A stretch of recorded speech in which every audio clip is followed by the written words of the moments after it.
안녕하십니까? 축구와 역사 KMSTV입니다. 1990년대 후반과 2000년대 중반 사이는 지네딘 지단, 후이 코스타, 토티, 히바우드, 스콜스, 베론, 리켈메, 아이마르, 발레론, 네드베드, 데쿠, 레코바 등등 수많은 전방 플레이메이커 선수들이 이름을 날린 시대였습니다. 이 시대는 흔히 플레이메이커 르네상스라고 일컬을 수 있는 시대였죠. 그런데 1990년대 후반과 2000년대 중반은 어떻게 플레이메이커들의 전성기가 될 수 있었던 것일까요? 이번 영상의 주제는 1990년대 후반과 2000년대 중반에 플레이메이커 르네상스가 성립될 수 있었던 이유에 대한 것입니다. 이번 영상의 목차는 다음과 같습니다.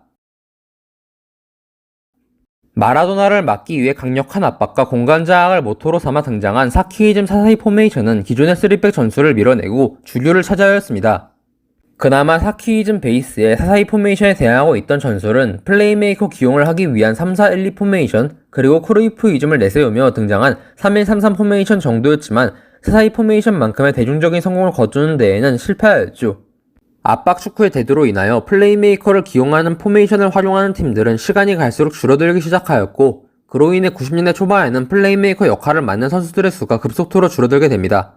물론 이 시기에 살아남은 정통 플레이메이커들이 없는 것은 아니었습니다. 디에고 마라도나와 미카엘 라우드롭, 엔조 프란체스콜리, 카를로스 발데라마, 게오르게 하지, 폴 게스코인이 있었죠. 하지만 사사이 포메이션의 대두 이후 80년대 후반부터 90년대 초반까지 10번 위치에서는 플레이메이커들의 입지는 매우 좁아졌고 축구계의 흐름은 점점 그들에게 불리하게 돌아갔죠. 그러나 동이 트기 전이 가장 어렵다는 말이 있듯이 이 어려운 시기를 넘긴 수많은 플레이메이커 유형의 선수들에게 빛이 들기 시작합니다. 사키이즘 사사이 포메이션은 수비적으로 매우 단단했으나 공격적인 부분에서 다소 부족하다는 평을 받았습니다. 이로 인해 많은 감독들이 플레이메이커를 이용하여 공격을 강화하고자 하는 시도를 하였고, 사키이즘 사사이 포메이션을 탈피하고 또 파괴하는 포메이션을 찾아내고자 하는 노력을 많이 하게 됩니다. 그러한 과정에서 등장한 전술이 다음 세 가지 포메이션입니다. 4312 포메이션, 4321 포메이션, 4231 포메이션. 이 전술들이 축구계에 대중화되면서 낭떠러지로 밀려나게 생겼던 플레이메이커들이 되려 부활의 기회를 잡고 나아가 전성기를 맞이할 수 있었는데요. 서서히 사라져가던 플레이메이커 포지션의 부활이 이뤄질 수 있었던 데에는 한 선수의 고언이 컸습니다. 그 선수는 바로 지네딘 지단으로, 지단은 아트풋볼 혁명을 일으켰다는 평과 함께 축구계의 플레이메이커 르네상스를 주도했습니다. 4312 포메이션은 442 포메이션에서 윙을 없애고 중원의 숫자를 늘리고 모든 공격 지휘권을 플레이메이커에게 맡기는 전술이었습니다.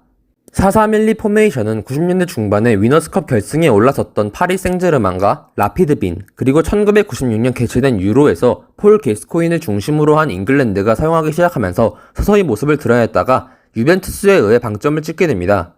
90년대 초반에 세리에 A의 왕자를 사사이 포메이션을 앞세워 꽉 쥐고 있던 AC 밀란에게 밀린 것이 분했던 유벤투스는 리그 왕자를 탈환하기 위해 리피 감독을 선임하였습니다. 당시에 유벤투스의 감독으로 부임하고 있던 마르첼로 리피 감독은 유벤투스의 목표였던 리그를 차지한 다음 시즌 로베르토 바조를 내치고 델피에로를 중심으로 팀을 리빌딩하여 유벤투스에게 역사상 두 번째 챔피언스 리그 우승컵을 안겨주었지만 리그에서는 라이벌 AC 밀란에게 상대 전적에서 1무 1패로 밀리고 승점도 8점이나 뒤지며 다시 한번 리그 우승을 빼앗기고 맙니다. 유벤투스는 리그 우승을 다시금 탈환하고자 하였고 그 야망을 이루기 위해 한 선수를 영입하니 그 선수가 바로 지네딘 지단이었습니다. 지네딘 지단을 팀의 중심으로 내세우면서 리피 감독은 4312 포메이션을 주 포메이션으로 채택하였는데요. 잠시 적응기로 부진하는 듯 보였던 지네딘 지단은 이내 정상 궤도에 올라와 클래스를 보여줬고 지단의 활약은 유벤투스를 세리에 A 정상으로 올려놓기에 충분하였습니다. 이 시즌 유벤투스는 라이벌 AC 밀란을 6대1로 대파하고 파르마에 도전을 뿌리치는 등 사사이 포메이션이 주류가 되는 리그에서 우승을 차지하는 데 성공하였고 비록 준우승에 그치긴 하였지만 챔피언스 리그에 다시 한번 결승에 올라가는 모습을 보여주었습니다. 이 다음 시즌에도 유벤투스는 리그 우승과 챔피언스 리그 준우승이라는 결과를 만들어내었고 유벤투스의 4312 포메이션은 플레이메이커로 활용함에도 사키이즘 사사이 포메이션을 파괴할 수 있다는 것을 증명하였죠. 지단과 같은 뛰어난 플레이메이커를 바탕으로 단단한 중원을 구축한 유벤투스의 성공으로 4312 포메이션은 여러 팀들에게 전파되었습니다. 지단의 조국인 프랑스부터 시작하여 베론을 플레이메이커로 내세운 라치오와 후이 코스타 혹은 카카를 플레이메이커로 내세운 AC 밀란, 그리고 데쿠를 플레이메이커로 내세운 포르투가 대표적인 사례죠. 또한 4312 포메이션은 측면을 중요시 여기던 팀들에 의해 변형되어 수비형 미드필더 1명, 공격형 미드필더 1명을 배치하고 양날개를 유지하는 방식의 다이아몬드 구성을 만드는 팀도 나오곤 하였는데요. 그 대표적인 예시로는 아이마르가 뛰던 발렌시아와 지단과 마켈렐레가 함께하던 레알 마드리드가 있었습니다. 4-3-1-2 포메이션이 지단의 소속 클럽인 유벤투스를 통해 대중화되었다면 4-3-2-1 포메이션은 지단이 호나우도를 누르고 세계 최고의 선수로 우뚝 서게 된 대회인 1998년 월드컵에서 모습을 드러내면서 대두된 전술입니다. 또한 본격적으로 3미들 투톱 전술에서 5미들 원톱 전술로 넘어가는 과정을 보인 전술이며 중앙의 미드필더 숫자가 극대화된 전술에 해당했죠. 당시 프랑스는 공격수 포지션을 제외하면 전 포지션에서 매우 강력함을 자랑했었는데 특히 미드필드는 세계 최강의 위용을 자랑했었죠. 당시 프랑스에는 지단 이외에도 톱급 플레이메이커이자 섀도우 스트라이커가 가능했던 조르카에프가 있었으며 지단을 받쳐줄 후방에 데샹과 프티 그리고 카랑베가 버티고 있었죠.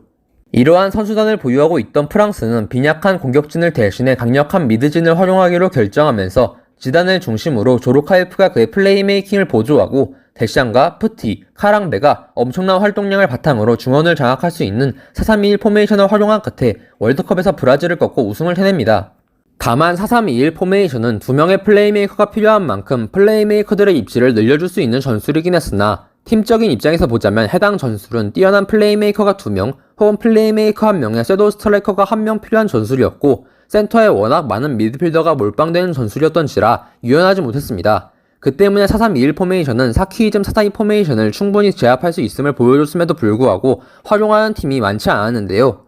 그러나 빛을 보지 못할 뻔했던 4-3-2-1 포메이션은 후에 카를로 안첼로티 감독이 AC 밀란에 부임한 뒤에 후이 코스타, 히바우드, 세도르프, 카카 등을 활용하기 위해 채택하게 되면서 다시금 강력함을 드러내고 4-4-2 포메이션을 효과적으로 파괴하는 모습을 보여줬습니다. 4-2-3-1 포메이션의 창시자는 후안마 리오라는 인물로 알려져 있습니다.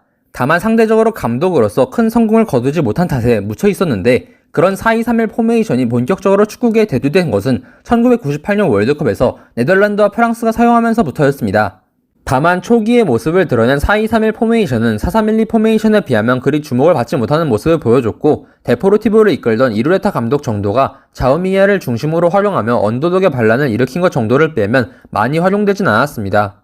4-2-3-1 포메이션이 각광받기 시작한 것은 2000년에 개최된 유로부터였습니다. 프랑스가 지단을 중심으로 한 4-2-3-1 포메이션을 활용해 유로에서 우승하면서 축구계에 널리 퍼지게 되었는데 앞서 중앙에 몰빵하던 4-3-1-2 포메이션이나 4-3-2-1 포메이션과 달리 측면 윙어들을 활용하는 4-2-3-1 포메이션은 상대적으로 유연하다는 평을 받으며 많은 팀들의 주목을 받게 되었죠. 시간이 흐를수록 4-4-2 포메이션을 파괴하기 위해 탄생한 전술 가운데 가장 늦게 주목받았던 4-2-3-1 포메이션은 앞서 등장한 두 포메이션을 넘어 가장 대중화된 포메이션으로 자리 잡게 되었고 4-3-3 포메이션이 주류가 되기 전까지 새로운 주류 포메이션으로 떠오르게 되었습니다.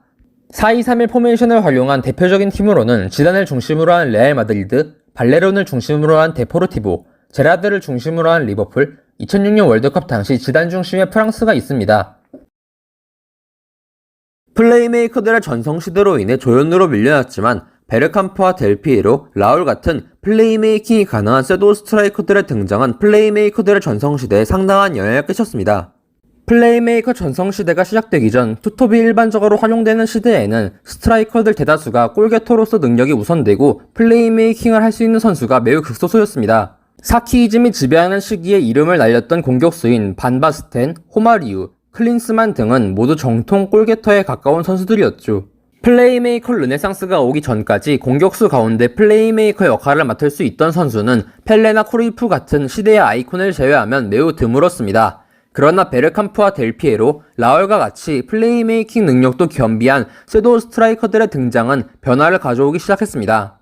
플레이메이킹을 겸비한 섀도우 스트라이커가 등장하기 전까지 투톱 조합은 빅앤스몰과 트윈타워가 존재했는데 플레이메이킹을 겸비한 섀도우 스트라이커가 등장한 이후 투톱 조합은 비대칭 투톱 혹은 플레이메이킹이 가능한 섀도우 스트라이커에게 플레이메이킹을 맡기는 방법 등의 선택지가 생겨나게 됩니다.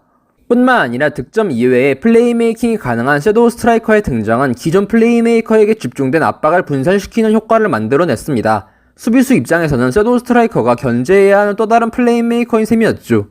이 효과를 가장 잘 드러낸 사례로는 1998년 월드컵 당시 프랑스와 이탈리아의 8강전이 있습니다. 지단을 봉쇄하기 위한 이탈리아의 노력과 지단을 봉쇄하면서 나온 틈을 공략하는 조르카에프의 움직임, 이것이 바로 플레이메이커와 섀도우 스트라이커의 공생 관계를 상징하는 모습이었죠.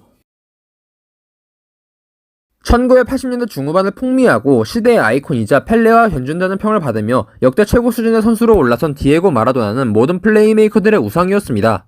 그렇기에 비록 사키이즘의 도래로 인해 플레이메이커들의 자리가 좁아졌다고는 하나 마라도나의 시대를 경험한 유망주들 가운데 마라도나의 플레이에 매료되지 않은 유망주가 없었고 마라도나를 동경하며 제2의 마라도나를 꿈꾸던 수많은 유망주들이 존재했죠.